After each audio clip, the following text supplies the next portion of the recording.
This is the Work Smart Hypnosis Podcast, session number 330. Kevin Lapine on Hypnosis Unleashed. Welcome to the Work Smart Hypnosis Podcast with Jason Linett, your professional resource for hypnosis training and outstanding business success. Here's your host, Jason Linett. June 25th, 2014. 7 years ago, that's when the very first episode of this Work Smart Hypnosis podcast series officially launched. And for those of you that have been with me the entire way through, welcome back. For those of you that might be listening to this very first episode, good to have you here either way, as this episode officially releases on Thursday, June 24th, 2021. Minus 1 day, we still can call it 7 years and running. So again, thank you to everybody who's joining me on this program. And before I introduce the guests that I'll give you some of the backstory behind this. There's a task that I often have that I've invented myself of looking at how sometimes there are significant episodes. When episode number 50 first rolled around and suddenly became episode number 100 and then 150 and then 200 and then what is 5 years old. Episode 300 happened recently. And I always make it a point to reach out to someone who I've been meaning to have on this program for quite some time, that this is part of the tradition of this program and a big part of the conversation that you're about to listen to. The idea that if we want to learn, we need to be ourselves coachable. So the backstory for those of you that are new to this program was that as I was getting more heavily involved in hypnosis and the profession and training myself, I wanted to have a stronger network of people that I could bounce ideas off of, I could learn from. The way that the rule has been since day one, I have people on this program that I personally want to listen to. I personally want to have a conversation with. And you know, there just happens to be another, at this point, 1 million plus people around the world who also get to listen in. Good to have you here. The same way that, and you'll hear this in the conversation, that I would do a guest training event and I'd bring someone in from out of town, pay their travel, sell the seats, and pay them handsomely for what they do because, well, they deserve it. The rule always had to be, it wasn't just who would fill the seats. It was also, it had to be someone that I genuinely wanted to learn from and I could share that same excitement and bring along another 50 or 60 people. So there's someone in our industry that I've only had a few passing interactions with. I've seen his show a couple of times, and there's a connection there that I started with stage hypnosis and eventually found my way into instead working primarily with clients and now also trainings and other, we'll call it hypnotic projects that carry a different expectation of hypnosis than how most people in this industry are now doing it. But I first saw Kevin Lapine do a show a number of years ago, and yes, the show was great, but it was more so the interactions and some of the stories around the guy that I wanted to have that one-to-one conversation with. And really, we've had a few interactions over the years, as it often is the tradition on this program. You're about to hear the first really long-form conversation. But I'll tell you the specific moment. I do the Train the Trainer with Richard Nongard for the ICBCH, the International Certification Board of Coaches and Hypnotists. And I was surprised as we were doing the event last year, and I saw Kevin was there in attendance, looking to connect with the ICBCH, looking to expand his network. And there were moments where when Kevin would chime in and tell stories from someone who clearly has had a long, successful career in what we do, but also already is teaching other people, there was a level of insight, there was a level of specificity that I knew was eventually going to turn into an invite to be on this program, and did not yet tell him that this was going to be the 7-year episode. And I'm so excited that you're about to hear this dialogue. I always have to pre-frame when it's a stage hypnotist, though, because the overwhelming majority of people who listen to this program are people who work with clients one-to-one. Well, Kevin, like myself, started by learning the clinical side first and how there's so much carryover, and especially when you hear the dialogue that we have in terms of setting up the environment, setting up expectation in a way that we can exceed expectation. That's a major takeaway that I'm sure many of you will have in this conversation. To look at the pre-talk as not just the thing we get through to then do the real work, but really, again, part of setting that expectation and following through, and a mindset towards ethics to leave people better than we found him, as well as owning who we are and what we're fascinated by and how do we bring that into what we do. So for those of you that see clients, this is what informs the stories that we share. This is what informs the metaphors that we make use of. Of course, always doing client-centered hypnosis and focusing on the outcome of the client, but also even for the stage hypnotist, the advice, as you hear me nerd out over the time he spent with Harry Anderson, that could have been the entire conversation for me as someone who looked up to his work, but the conversation of not to become the next someone else, but to become the first version of who you are. And when you hear the insights around community and elevating each other, and especially, I knew this was part of the story and Kevin delivered, how is it that we demonstrate to others that we are coachable? How is it that we demonstrate to others that we can be trained and we are willing to do the work to actually get to where we want to go? A quick nuance, indirect plug for the book, which is cheap on Amazon. But the moment where someone looked at the book I wrote, an editor, Work Smart Business, and went, for a book about business, you might want a few more like sort of get rich quick things inside of here, some more instant win strategies. And I go, well, they're in there. However, the first word of the title of the book is the word work. So yes, some of it is work. Let's be a little bit more intelligent and strategic about how we put it together. And you're going to hear that in Kevin's story here in terms of what he's been up to and how he's gotten to where he is. And an incredible insight, too, about being flexible, especially from a show that's been closed for more than a year, as the entire world stopped. And what's going to be different? What's going to be unique about entertainment that we already devoted a ton of time in this podcast series to practitioners reopening their offices, adapting to online sessions. WorkSmartHypnosis.com/now online. That brings you to episode number 260, which kicked off a 10-episode series all about adapting your work for that online platform. Many people are now celebrating as the offices are reopening back up. Numbers are dropping, health is improving, vaccine spread is going strong, and we're finding ourselves rapidly on the other side of this. Now it's time for the entertainment side of hypnosis to kind of catch up. And I'd tell a quick story before we set the stage for this conversation, which was a bit of an appropriate rant. I went off on in an event the other day where I talked about how there are still a few in our industry who have a bit of a negative expectation, a negative opinion around stage hypnosis. You're always entitled to your opinion, no matter how wrong I think you are. No, you're always entitled to your opinion. But it's where I tend to say, look at the history of our profession. A moment where suddenly here was chemical anesthesia and the work of Esdale disappeared. Many of the practitioners faded away because there was a magical liquid that made the job easier, to say it simply.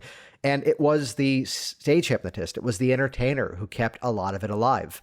And still, it's a regular basis that I have clients in front of me who the movies you all don't like because they depict a negative expectation, a sort of a characterized version, a cartoonish version of hypnosis.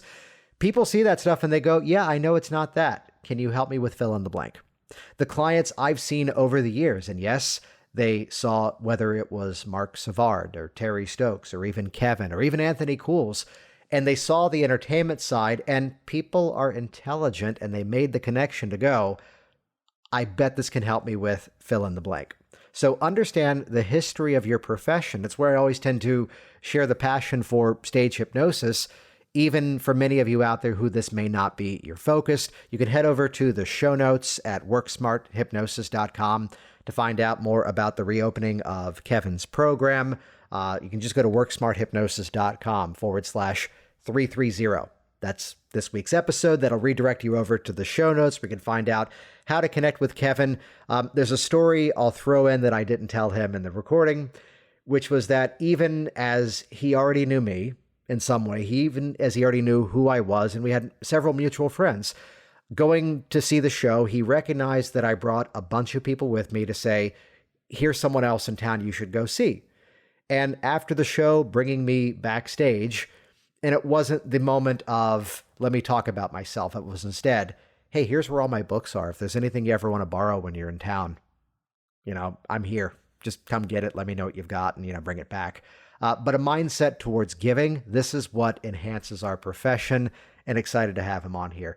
If you're looking to expand upon what you do, I'd give you all a free resource you can check out. JasonWebinar.com will bring you to a free on-demand presentation called 6 Steps to a Six-Figure Hypnosis Business, teaching you strategies. It is a preview of my community, Hypnotic Business Systems, but let's start with giving you stuff you can put into use right away and learn exactly how you can help yourself to grow your business and help even more people with the great skills that we have.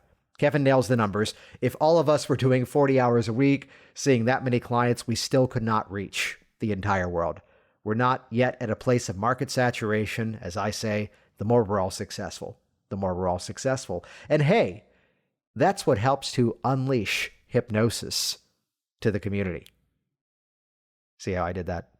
It's the name of Kevin's show. And here we go. Episode number 330. Happy 7 years, everybody. Here we go. Kevin Lapine on Hypnosis Unleashed. It wasn't. My first introduction to anything was performing in plays in school. Mm-hmm. Something that I need to make really clear so that people listening will understand this. Up until I was 15 and a half, I had a horrific stutter. I could not communicate interpersonally at all. The only place that I could communicate was on stage. I could read and recite perfectly. So the stage became this amazing outlet for me, where I managed to meet some incredible friends, eventually worked myself through my stutter. But then from there, I started working for entertainment companies. So I was, Barney at your little brother's birthday party. But the entertainment companies got me into doing that. They got me into clown work. Clown work got me into magic. Magic got me into sideshow. When I was about 19, I was performing at a high school all-nighter. I saw a hypnotist. I was a little interested. I started talking to some other people in the area I lived in. And they went, with your personality, you should really look into this. I got enrolled in a course for social workers because 1999/2000, there wasn't a lot of avenues to learn hypnosis. And so I actually had to learn it clinically.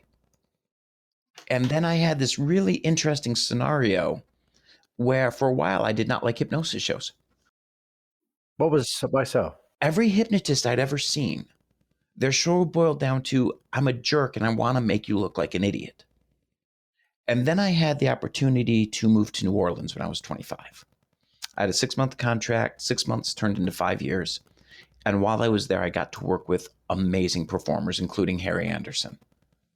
And I met a group of performers and part of the contract was doing my hypnosis show. Well, they helped me write a show that said, I have something fun and interesting to share with you. And if you walk up here tonight, I'm going to make you the star of the show. And as soon as that became the perspective, everything became easy and all these doors came flying open for me. I love that. I've got to pause for a moment there and talk about being around Harry Anderson, because you probably know some of my backstory too. I was more backstage theater, which came about from a hobby and interest in magic. And that HBO special was one that I watched over and over. That book, as I kind of recently downsized a lot of my books, that signed copy of Wise Guy by Harry Anderson as well. Did he stamp it? It's in storage right now because we're in the process of moving. The reason I ask is Harry would always sign copies of his book, and then he had a rubber stamp that said sincerely, which I thought was hilarious. That's going to be the first one I unpack. And there was a brilliance to him that many people didn't know because they knew him just from like Night Court and bits on Saturday Night Live. What did you learn from him? What did you glean? Okay, hold on. We're going to go back a minute on this. Sorry. Oh, yeah, please. No. So, okay. Everybody, welcome to Work Smart Harry Anderson. Yes. So let's just go back for a minute and talk about Harry the Hat, who most people saw on Saturday Night Live and Cheers. And in that, you had a person who had developed a character. To hear the amazing Jonathan talk about Harry Anderson as a street performer is to hear reverence out of that man's voice, which is unreal in and of itself. Harry spent so many years developing a character so that when he had that opportunity, it blew up. And for those of you who haven't watched Night Court lately, rewatch it, because the brilliance was they had the show, but a writer would have a joke that was a 15-second joke. Instead of trying to stretch into a 3-minute joke, they would go, oh yeah, just put that in front of the bench. So they could just do joke after joke after joke with the bench and not interrupt the storyline. There was just a lot of brilliance in there. But the first time I met Harry Anderson, he needed my autograph. Go on. Yep. I had just moved to New Orleans. He was marrying his wife in a pre-ceremony before they actually did the full ceremony with their family, just to get all the paperwork out of there. And it was a friend of mine who was doing the ceremony. He took me with him. They didn't have a witness. I actually had to sign their marriage papers. So yes, the first time I met Harry, he needed my autograph. And the only time I got Harry's autograph was in the best place you can possibly get it, which is a check. He wanted to buy a prop of mine. Nice. So when I met Harry, he was opening his store, Spade and Archer. Really friendly guy.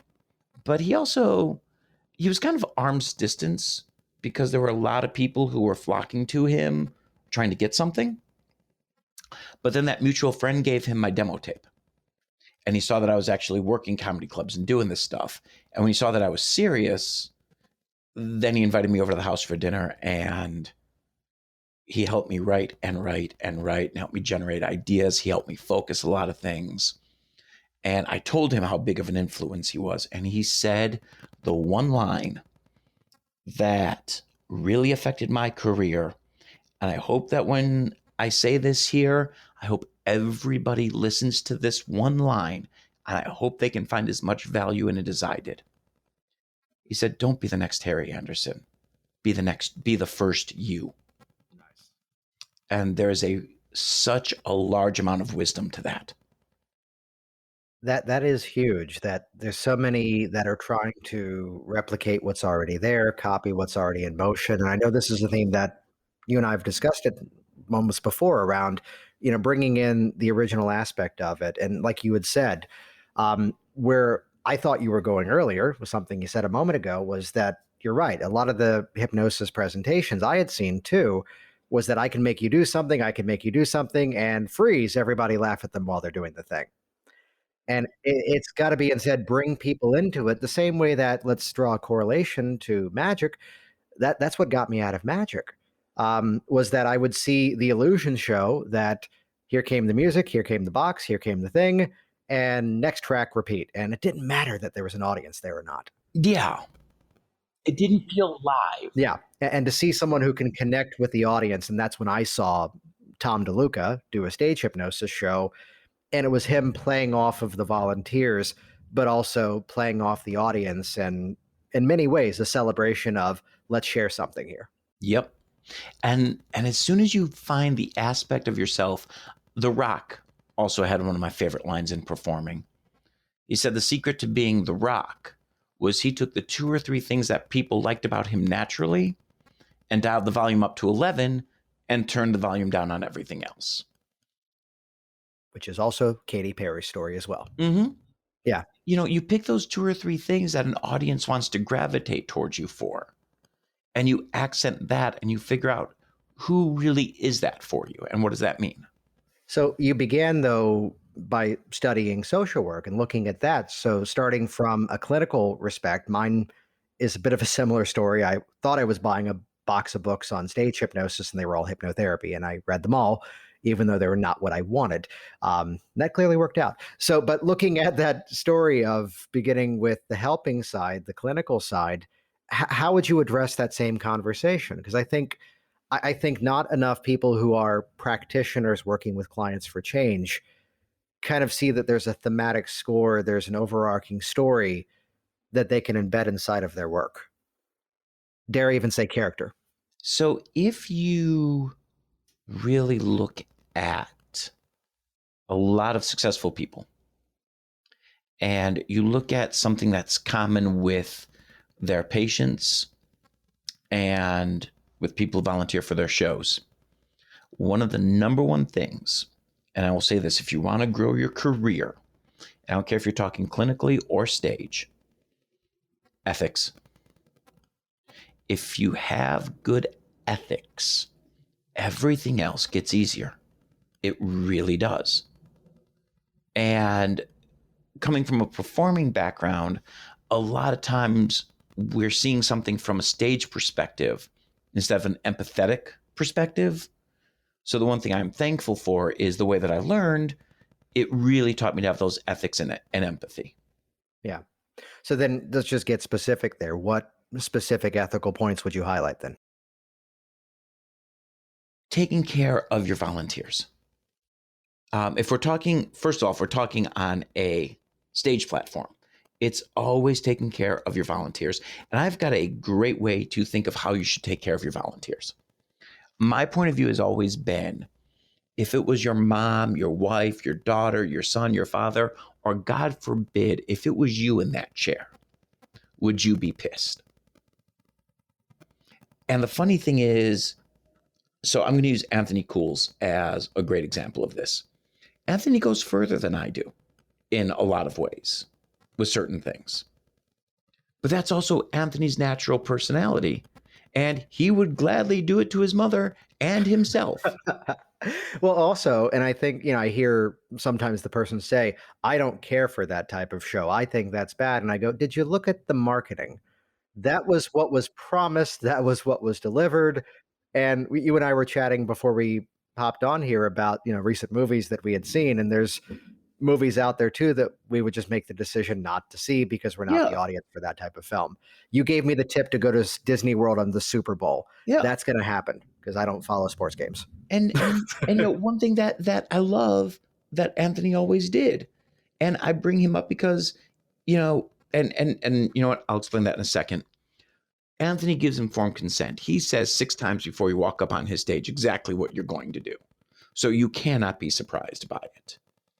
One of the reasons that I don't try and go as far with certain things as Anthony does is Anthony does that really, really well. I don't like to use the word dirty, but I can't out dirty Anthony.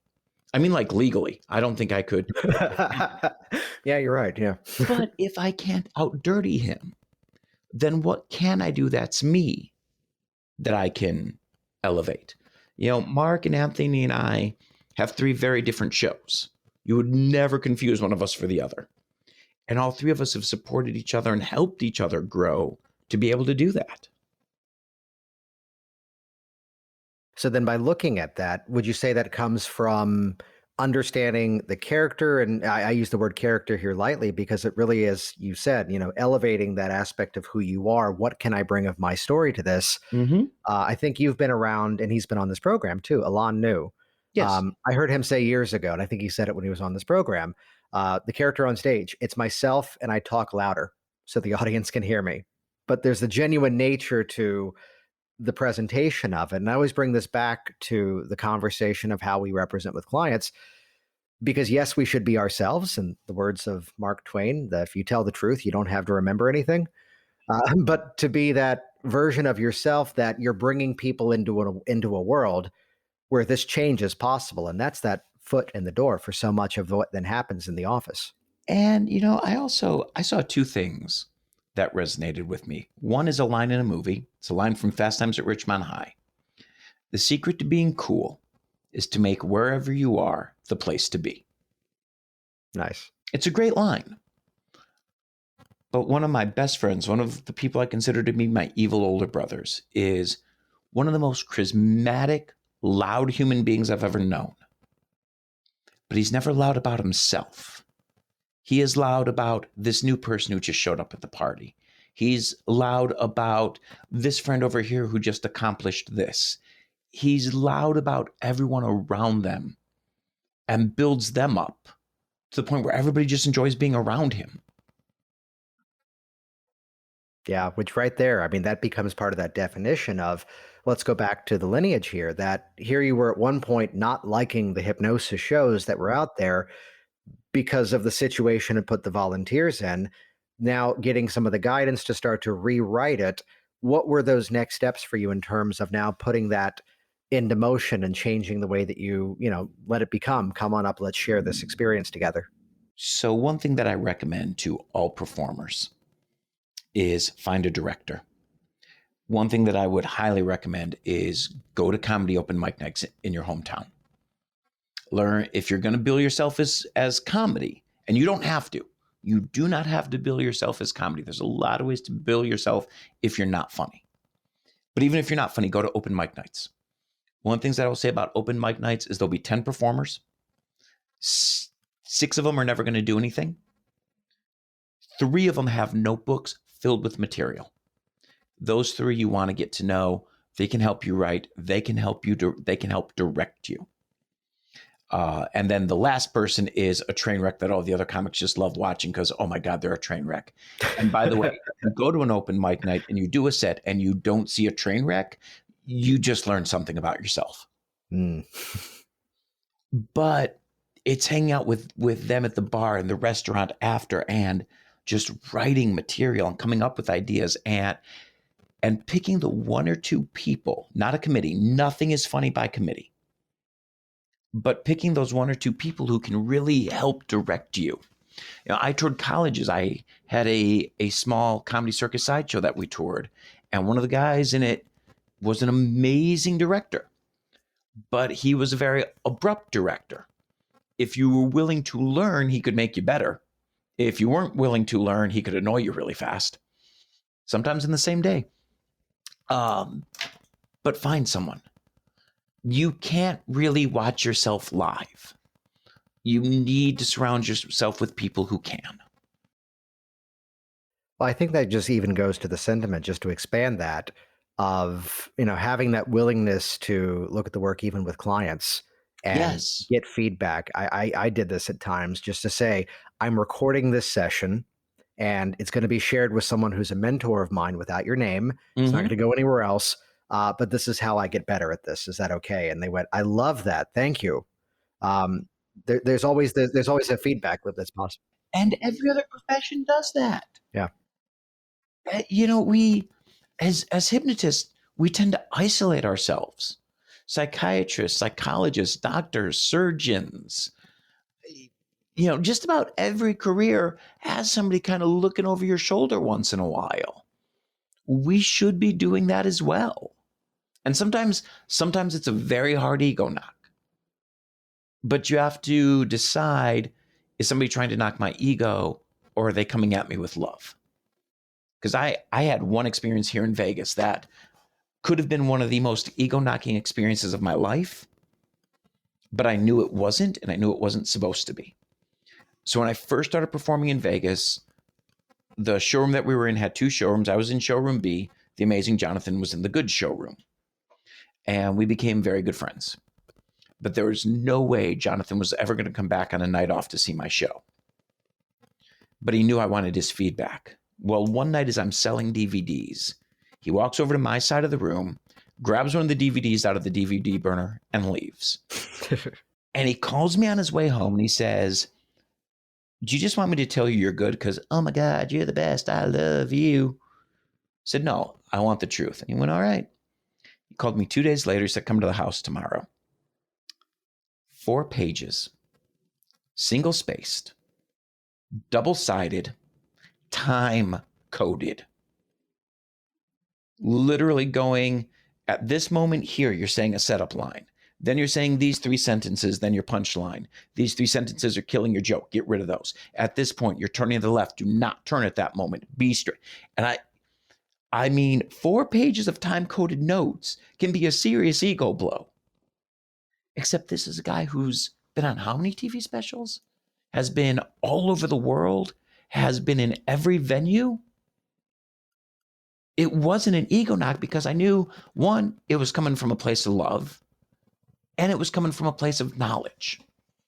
I have to share the quick personal nuance here that clearly yours is friendship with him, that you've been around him. I was 12 years old, driven by my parents to University of Richmond, where he was the afternoon show that the students all paid $1 to attend.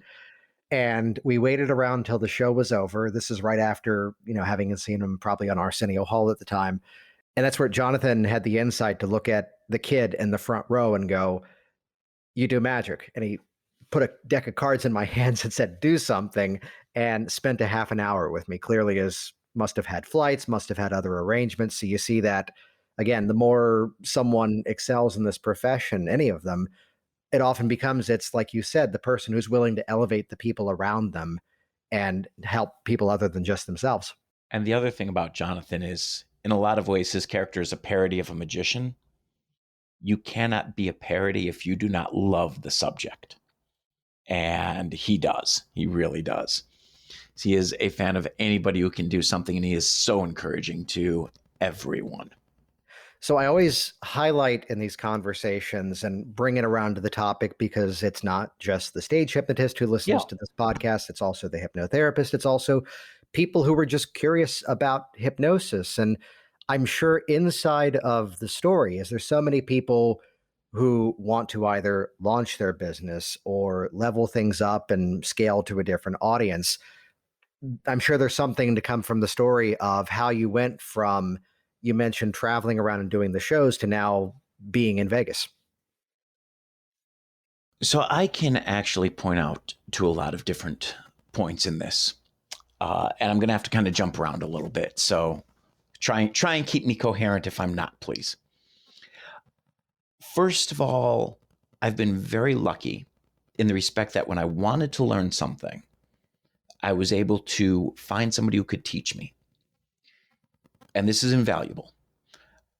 If you want to get into hypnosis, if you want to open your own business, and first of all, I don't care if your own business is hypnosis or aluminum siding. First of all, be passionate about it. Passion is contagious. If you're only trying to do something for the money, you're going to end up chasing it, and that never works. If you're passionate about something, you'll always make enough money. I managed to find great mentors every step of the way. And when a mentor made an offer to teach me, I learned. I didn't tell them what I already knew. I learned. And I can point out multiple times in multiple situations where somebody went, "Oh, you're interested in learning this. Okay, I see you're serious. Come over here. I will teach you what I can." And that built up all the way to me doing major corporate gigs. The major corporate gigs put me in Vegas, and being in Vegas, I got to do things when I met Michael Johns and Terry Stokes and got them to mentor me and teach me, and eventually grew me to taking over. And I know I just said a lot in there, so please feel free, pick that apart. Tell me where you want me to go into detail. Yeah, so let's ask it from this perspective. First of all, was that you discovering them and reaching out? Was it them discovering you? Because one of the things I'm always fascinated by is that, how do we make that connection? We see someone that we respect. How have you done that approach? All right. So I'm going to just talk about me meeting Terry and Michael. I originally met Terry Jr.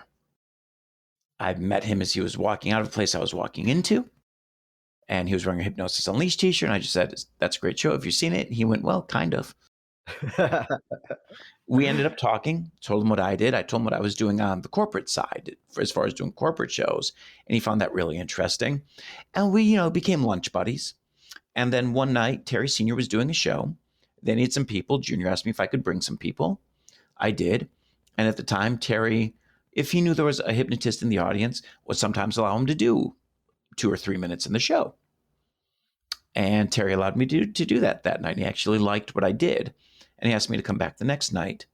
And he did that for a week. And he went, "Wow, you can really do this, huh?" And I went, "Yeah." And for the next 6 months, I became an intern. If they needed an assistant on stage, if they needed a seater, if they needed somebody to run sound, if they needed somebody to do merch, whatever they needed to do, I did. All in exchange for 2 or 3 minutes of stage time once in a while and learning. Eventually they asked me, "Well, what, you're doing all this stuff for us. What do you want?" I was honest. I want what you're not using. I want your dark night. And an agreement was reached, and it launched from there. And I had to ask them, and I know that this was a long way to get to the answer of your question, but once I finally had everything I ever wanted, I had to ask them why. Why me? You've met every hypnotist, how did I get this shot? And they said, you were the first person to want to learn from us, not tell us what you already know. I love that. It is, and I can point that out through literally every stage of my career. When I found somebody who had knowledge, I wanted to learn, not impress them. That has a lot to do with, and to use the term that's popped up in social media, the ask hole. Mm-hmm. The person who keeps asking for advice, never takes action upon it, and then keeps asking more, which anything we can do to train that person in a positive way to go, here's what you already have, go look at this resource, and then come back with better questions. And, building systems so people have ways to get feedback. But I think right there is a major point that it's to show to someone that we are coachable before we're even asking to be coached, Mm-hmm. to show that we're willing to learn and not just impress upon them how good we think we are, to be humble in that moment, to say, there's something that I think you do better, and that's why I'm here. And also, whoever you think is the best at whatever, the people who are the best, the people who are truly successful, in my opinion, have all learned one fact and lived by this fact. There's always room at the top for somebody else. The bottom is overcrowded and are stabbing each other in the back over a nickel they'll never get. But at the top, there is always more room and more real estate if you're willing to learn and you want to be the best at whatever you're trying to be. It's also where you start to see that people, like, you referenced a background in magic and yet clearly saying great things about other performers here. It's where we start to realize that we can own our specialties. We can know what we excel at, but also can point to say, as you did a while ago, here's what Anthony does well. And I could do that, but I'd have to push it further, and that's his, so I don't need to. And I mean, to go back once again, to use Anthony Cools as an example, when I was at one of my first casinos, we didn't have a good looking backdrop. He took one look and went, you need a fiber optic backdrop. I'll have one here tomorrow. Nice. I mean, Mark, when I've needed some advice on teaching or a few other things, I've reached out to him. Both of them have reached out to me for different. It is an amazing cooperative, because here's one thing that we all know. If you see a good hypnosis show, you're going to want to see other hypnosis shows. If you see a bad hypnosis show, you're never going to see another one. It's part of that novelty of it. I've heard the same thing of, anything that they've not had before, they just group it into the category. They'll hire the comedian's not funny, they'll go, we need another comedian. They get the band's not great, they hire a different band. That to elevate everyone else, and especially to point at the others. That's great. And that's one of the biggest things that I can tell you is also look around your hometown community and figure out who you can grow with.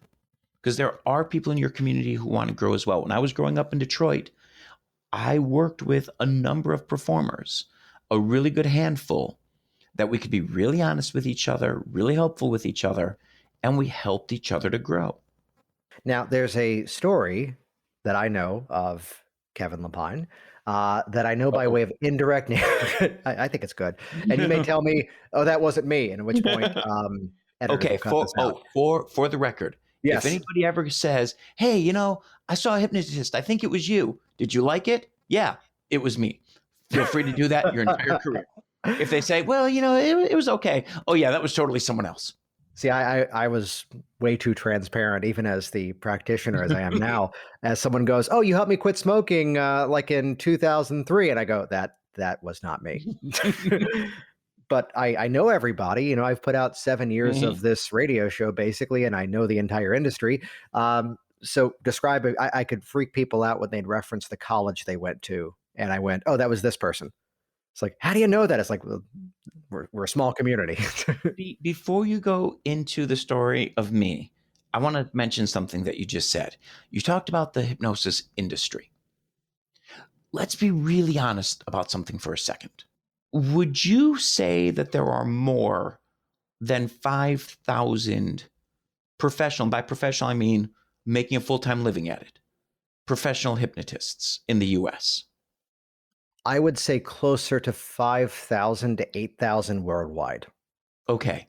That's my read on that. Which I'll tell you where I used to say the number was lower, and I have since increased it, which is being honored to be invited to other conferences around the world and interacting with communities that I did not have direct access to. Suddenly I'm in Australia at a conference. Suddenly I'm in the UK at a conference. And there was this outreach, which is not just a pat on the back, of people who would reach out and say, I saw that event was happening. I saw you're in town. I'm not intending, but there's a collection of people who just keep to themselves. They're too busy. This is something that mutual friend of ours, Richard Dongard, is great at, of highlighting those people who are just so damn busy helping a ton of people that they don't do the convention circuits, they don't do the interaction. Everything we've already talked about is where, again, let's have a community and support, but we are a small world. And the reason I want to point that out is, so 5,000, 8,000 worldwide means if each of those 8,000 people were doing 40 hours a week of therapy or performing. Can't reach everybody. Not even close. Not even close. So please understand that another hypnotist doesn't have to be your competition. That hypnotist can be your ally because there is more than enough work out there in every venue. Two quick things before I get to the Kevin story. One was that there is that story. We'll get there. We got time. We got time. Part two. There was an interaction in a Facebook group the other day where, yes, people were saying nice things about a program of mine, but then someone swooped in, and I'm sure they meant something positive, but they said, yeah, but this person's training is more comprehensive on that other subject, which, yes, it is, because I don't teach that subject. But I had the need to respond and call out, this is a thing, there's a presupposition embedded inside of what you just said, which is creating this competitive mindset. You realize that these are all of our friends. That was a conference where I was sitting in the room learning from Mike Mandel, and then 3 hours later, Freddie Jacquin's sitting in one of my workshops watching me do a demo, because we all like each other and we all send people each other's way. With the move to Florida, this is probably not happening anytime soon, but I would bring guest trainers to Virginia. And the criteria always had to be not who's going to fill a room, but who did I want to see myself? And let's make it better for that person and bring along another 40 people. Yeah. Yeah. To build that ability to move forward. Or even this morning, referring a client who had reached out to me to go, yeah, I don't see clients for that anymore. Here's 3 people that would be great for you. And the funny thing is, psychiatrists, psychologists, social workers all the time. They do that all the time. Yeah. Because they know that if I don't specialize in this, I can't help this person that well. But I also know that if I send you to this person, eventually they are going to have somebody that falls into my specialty. So now the story. And okay. You may tell me that wasn't me, and we'll move on to something else. Or if the story you've heard is actually better than the reality, I might just accept your version. We'll take that too. So it was someone who had come out and done like a private consult with you, hung out for a week and did some training. And the question was, hey, Kevin, you have this song in your pre-show, which we'll come back to your pre-show because I want to talk about that too. You have this song in your pre-show that's not a major hit song that would rev the audience up.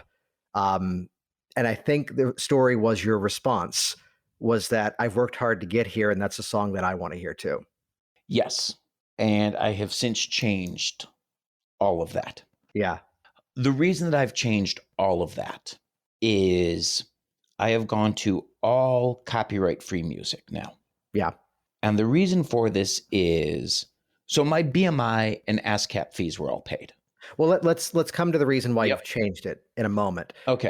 Can you bring us inside? Because I love that, because it's where, yes, we're there for the audience. Yes, we're there for our clients. Yet people do business with people. And when there's the interaction where we can understand that person a bit more. And that's what I heard from that story. I did not hear it from this. No, it's mine. I'll do what I want. No, not at all. No. So the song that I was playing actually had permission to use from the Mighty Mighty Bosstones. I've been very, very fortunate to get to know them and said, yeah, use it. And I used it because they've been one of my favorite bands since I was 16.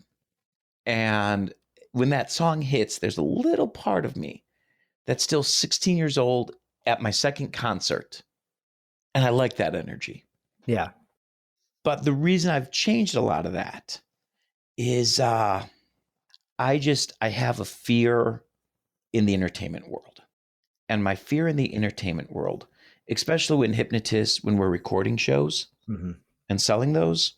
And I've seen a number of shows in Vegas where, yes, they are paying BMI in the casino. So they are paying for the rights. But they are also doing highly choreographed routines to very specific music, which I don't believe the BMI rights cover. And hopefully I'm totally wrong about that. And I might be. But I would rather be ahead of that curve than behind it. And in a lot of situations, people are going to go, it doesn't matter. And you know what? You're right. And using copywritten music used properly, you can quickly convey an emotion with a familiar piece of music. The way that it brings them back to something, there's a cultural reference to it. There's some bit of a through line to it. But I really responded well to that story, though, of it's because it brings me into the show. And also in my show, before I took out the copywritten music, I wasn't using a lot of hit songs. I wasn't using a lot of familiar songs. I was using songs that you would have to be a dork in order to catch. So you won up the story because it was Mighty Mighty Boss Tones. I thought it was Sound of My Voice by the Bare Naked Ladies. No. Okay. It was a Canadian who told me the story. Okay. A good song, though. Yeah, add it. It's very a good good one. Song. Yeah. Actually, yeah, really good song overall for that. And Sound of My Voice is perfect for hypnosis. Yeah, it is. See, the story was better. Yeah. Yep. Yeah, exactly. So, you know what? Yeah, I was using that song. It was great. Right. Sure, why not? You know, it's totally forgot where I was going to go with that. Yeah. But you were talking about using songs that, which I can hear you on that. That it's the same. It's the same danger as the hypnotist using a cultural reference as a metaphor. It can become polarizing to the audience, unfortunately. But also with using music that you'd have to be a dork to catch. Mm-hmm. You would have to be my exact dork to catch all of it. Yeah. So my whole hope was with 10 different songs, maybe 5% of the audience would each recognize one. And they'd go, oh my God, he's the same kind of dork I am. Yeah. So it was kind of, and I had that happen a lot where somebody came up and went, hey, was that from? Yes, it was. Oh my God, I loved that episode.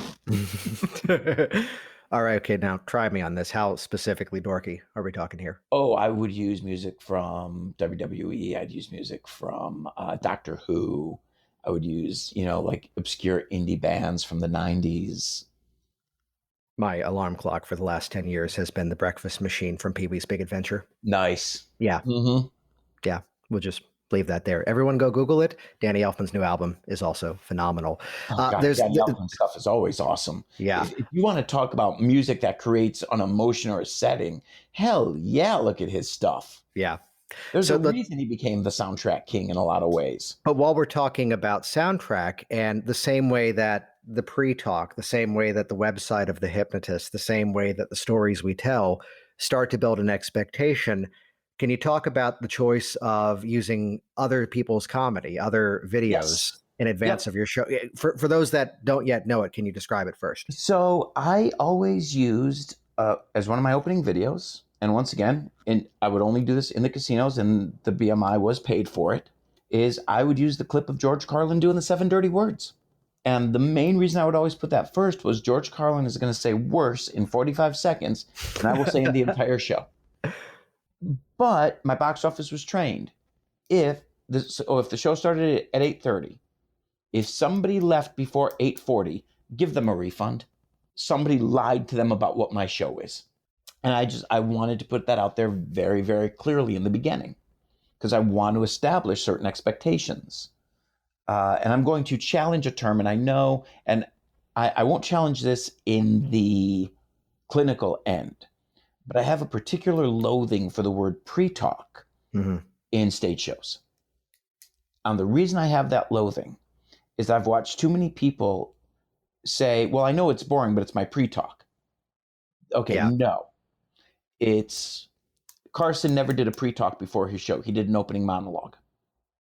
You can get across information in an entertaining, non-boring way. Do not allow the term pre-talk to give you an excuse to be lazy. Well, that's something that there was a gift that I received when I first got into hypnosis, and there was a bit of, let's call it now, indirect suggestion inside of this. And some of this may dip into, we'll call it gray hat as opposed to like, black hat. And they weren't trainings, but someone, when they found out I was getting into hypnosis and found out I bought the wrong books, they gave me a spindle of DVDs. And they said, these are all a bunch of people's shows that I've bought over time. Some of them are good, some of them aren't. We'll let you decide for yourself and we'll chat about it. Whether this was appropriate or not, he purposefully gave me a stack of shows that were not that great. Which he did that for the confidence builder. And there's a more positive way to do this of going, see, you can do this. And I mean, examples would be someone was doing like a Dave Elman induction, which is perfectly fine for a group, but the losing the numbers moment, they did that one by one with like 12 volunteers. And 20 minutes later, enough said, someone else did exactly what you just said, where actually said, now, sit there patiently because this is the boring stuff I have to get through before I bring you up.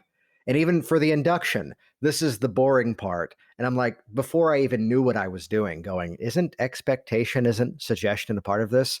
Yes. You bring up the volunteers even before the induction. Now, some of you have never seen this before. And what's really fascinating is to see how, even though there's 15 people up here, you're going to see all 15 of them respond differently to the same words.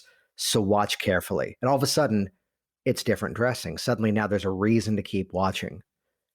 So I agree with you. The pre-talk is not just the thing we get through. It satisfies a certain purpose to, condition, to set the expectations and bring them in even further. And once again, any career building, if you can establish the expectations, you can also exceed the expectations. In a clinical scenario, if you can really convey to a patient or client, however you want to refer to them, if you can really convey what their expectations should be, then you know how you can exceed those expectations. And when people feel that their expectations are exceeded, they want to come back. Good old under promise, over deliver. And the great thing about that is, if you think about that in hypnotic terms and hypnotic mindset, it's not just under promising, but is being able to frame that promise in such a way that you are definitely going to get this. But I've also listened to you. I know what you want to achieve. So I know how you can achieve everything in A, and then I'm going to give you some of B as well. And I know that you're going to be thrilled by that. But also that comes in with the ethics and listening and building on it. So stage hypnosis is an industry that dramatically changed in the last, let's say, 15, 16 months. And when's the show reopening? So I am very fortunate. I am reopening on July 6th. And what I'm really excited about is Binions also owns the Four Queens Casino Hotel, which has a much bigger showroom with much more marketing potential. And they have decided that they want to highlight me better. And they have decided to put me in the Canyon Club. I'll be doing the 9 p.m. show there after Mike Hammer's Comedy Magic show at 7 p.m., which is going to be, I'm beyond thrilled and beyond excited. And I do have to be honest, though, when I say that the first couple of months of shows are going to be weird for both the performers and the audiences. I am really going to have to spend an incredible amount of time listening to my audiences and how they want me to make them comfortable. One of my main things that I do on stage is the way that I have people sitting next to each other for safety, but I don't know if that's going to work for the next couple of months. And there's going to be a learning curve. Yeah. So what would you say needs to happen for that? What are you planning, at least for now, to bring into that? I have like 4 different shows in my head right now. Yeah. And it's based on, is my audience okay being in close contact with each other, all the way to, do I need my volunteers to all be 3 or 4 feet apart on stage? Yeah. Well, I mean, the same as working with sound engineers, there may sometimes be the need as to, here are different routines I might do based on who I bring up. But the same way, even for the practitioner working with a client for change, we shouldn't be going in with an exact preconceived notion as to what's exactly going to happen. I was in a session with someone for stopping smoking right before you and I hopped on. And of course, she'd said something that reminded me of a technique I haven't done in maybe 5 years. But it became, this is what she needs. Let's go that direction now. So I think that's on the right track of, having different variations and I'm sure being able to modify on the fly.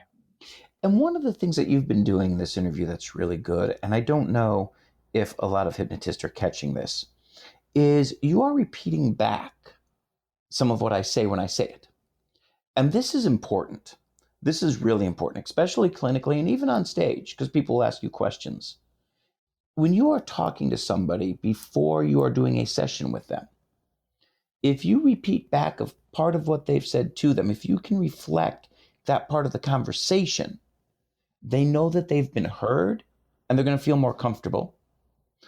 Or they're also going to have the ability to go, oh, no. What I meant was, because, people don't always tell you exactly what they mean the first time they say it either.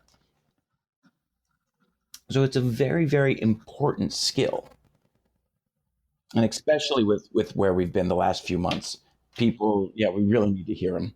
The number of people I've had over the years that, there's a premise that I live by, which is that people say that, they're not good at something, and it's not the issue. It's not the issue they're trying to solve. It's what's underneath it that needs to be addressed. The person says, I don't have a good memory. And yes, there may be flaws in the memory, but the bigger issue might be, are they actually listening? Are they actually absorbing what's around them? Why is it most people don't remember names? Because they weren't listening when you told them. And the greatest influence is, that's the brand of some of what I do now. The greatest influence is not the cleverness of what you can say. It's exactly what you just said there, of listening and feeding back what you just heard from someone, because one, it validates that they're actually being listened to. And second of all, it helps to deepen that rapport, deepen that relationship. And now, if it's on stage and we want to then give a suggestion for something new to happen, if it's for personal change, now we have that hypnotic foot in the door that we can keep expanding that and create what we want. So my question to you, and by the way, I didn't tell you this in advance, this podcast launched on June 25th, 2014. Your episode is the 7-year episode, by the way. Woohoo. So, woohoo, thank you for joining me on this one. That's actually kind of funny, because I was just the 7th anniversary of an event group here in Vegas. Nice. And I was their first interview, so they brought me on to do that one with a surprise guest of Heaven Copperfield on it, which was really strange. Yeah. So from your career over these years, to kind of bring this all together, have your definitions of hypnosis changed? Yes. Oh, God, yes. Do we have another 45 minutes? How so? How so?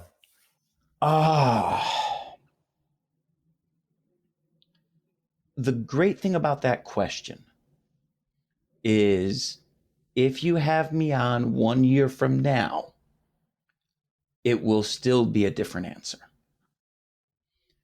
I think, as you look over, as I look over my career, and I keep saying we as in all hypnotists, which I shouldn't, but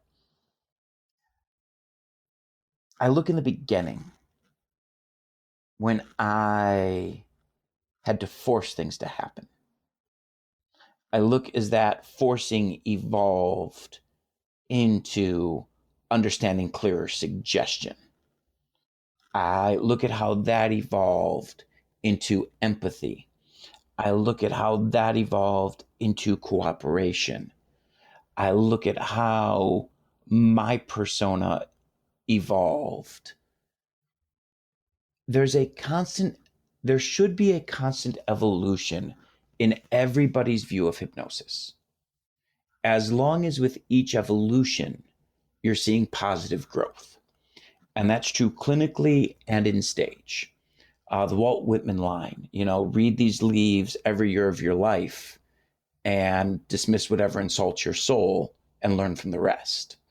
And I know I've screwed that quote up, but it's relatively close. Throughout it, it's evolved and evolved and evolved. And now I see it as a cooperation between me, the individual, their goal, and their subconscious. And there's a way for all four of us to work together at once to make it amazing. And that's true whether it's one-on-one or on stage. Yeah. I like that nuance of the four of us. Mm-hmm. Beautiful, beautiful. Where can people go online to find about the show? How can they get in contact with you? VegasHypnosisShow.com, which is also HypnosisUnleashed.com. From there, also Facebook. I'm really good at responding to stuff on Facebook. It's facebook.com/hypnotistkevin. There's probably links on the website. And when you're in Vegas, you can just come on over to the Four Queens. I will be there Saturday through... Nope. Let me try. Man, if I've been phrasing that wrong. It's Tuesday through Saturday. I have got to go back through an email now. There you go.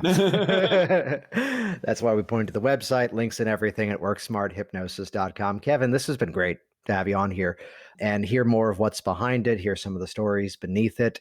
Any final thoughts for the listeners out there? Find people in your community to grow with. There are plenty out there, and there's always room at the top for people who want to be successful. Jason Linett here once again, and as always, thank you so much for interacting with this program, for using this as a resource in your ongoing education and conversations in the industry. Who do you know that would benefit from this conversation?